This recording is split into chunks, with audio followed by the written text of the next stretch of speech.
नीलम प्रजापति समाज सेविका ने जलेसर की जनता में किस तरह बनाई है पकड़। गरीब तबके के परिवार में बहुत ही अच्छे तरीके से जाने जाती हैं समाज सेविका।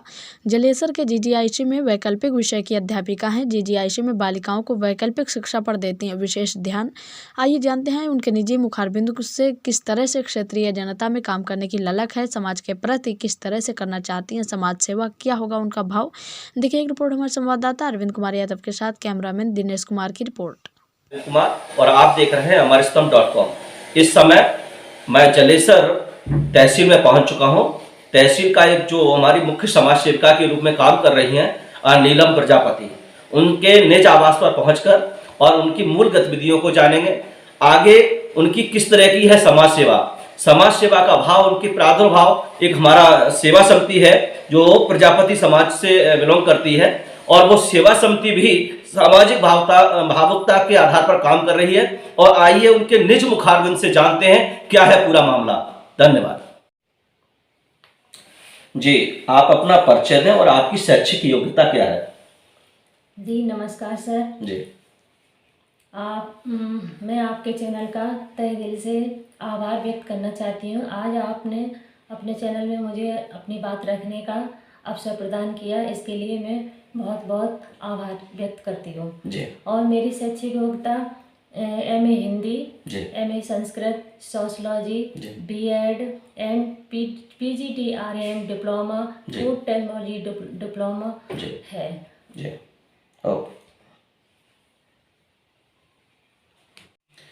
जी, अगला हमारा आपसे सवाल है कि आप क्या कर रही हैं इस समय, क्या वर्चस्व आपका। सर मैं इस समय राजकीय बालिका इंटर कॉलेज जलेसर में व्यावसायिक शिक्षिका के पद पर इस समय कार्य कर रही हूँ। मेरा विषय है फूड एंड टेक्नोलॉजी विषय को मैं पढ़ाती हूँ, जिसमें हमारी इस समय 40 बच्चियाँ हमसे शिक्षा ग्रहण कर रही हैं। जी, अगला हमारा सवाल आपसे है कि प्रजापति सेवा समिति के द्वारा नगर पालिका अध्यक्ष क्षेत्र प्रत्याशी माना है, तो सरकार से आप क्या कहना चाहती हैं। सर सरकार से हम ये कहना चाहते हैं कि हमारी प्रजापति सेवा समिति ने इस बार मुझे नगर पालिका अध्यक्ष पद के लिए चुनाव में उतारने का सोचा है, तो वो चाहते हैं कि मैं इसमें अवसर प्रदान करूं। एक बार मैं नगर पालिका अध्यक्ष पद के लिए अपना मतलब प्रत्यावेदन दूं, लेकिन अगर हमारी सेवा समिति किसी अन्य को भी चाहेगी मैं तो उनके साथ हूं। और सरकार का मैं पूरा सहयोग कर रही हूं। इस समय सरकार की जो भी योजना है मैं उनको आगे बढ़ाने का प्रयत्न करती हूं। और माननीय मुख्यमंत्री जी से ये भी अनुरोध करती हूँ कि एक बार हमें अपने बीजेपी समाज से टिकट प्रदान करने का अवसर प्रदान करें। जी ओके जी। नारी सशक्तिकरण के लिए आपने क्या काम किया है और क्या कर दिखाना चाहती हैं।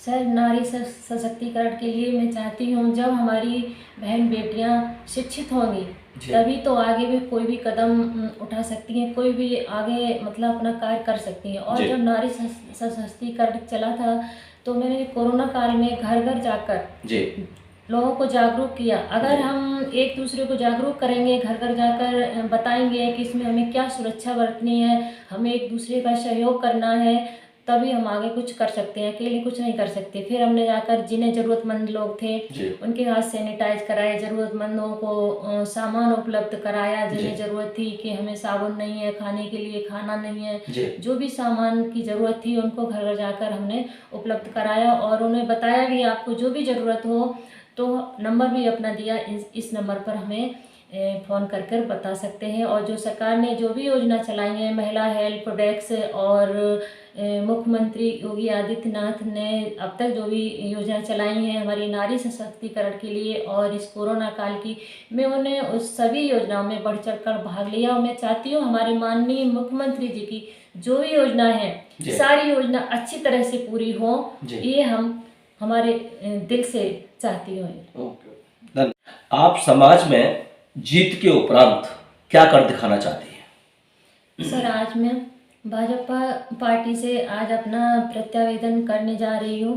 मैं चाहती हूँ कि मैं पूरी कोशिश करूंगी कि भारी बहुमत से मुझे जीत हासिल हो।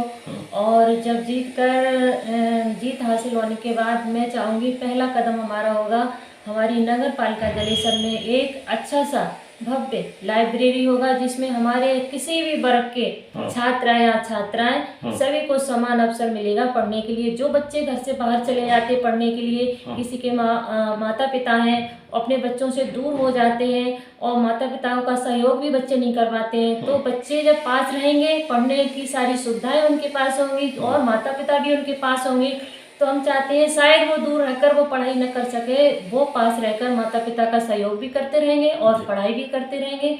और ये हमारा पहला कदम होगा। और जो भी लाइब्रेरी होगी वो डिजिटल लाइब्रेरी होगी, जैसे हमारे एटा में डाइट प्राचार्य जी डिजिटल लाइब्रेरी प्रारंभ कर रहे हैं, बनवा रहे हैं, उसी तरह से मैं चाहती हूँ एक लाइब्रेरी हम भी अपनी कोशिश में तैयार करवाएंगे।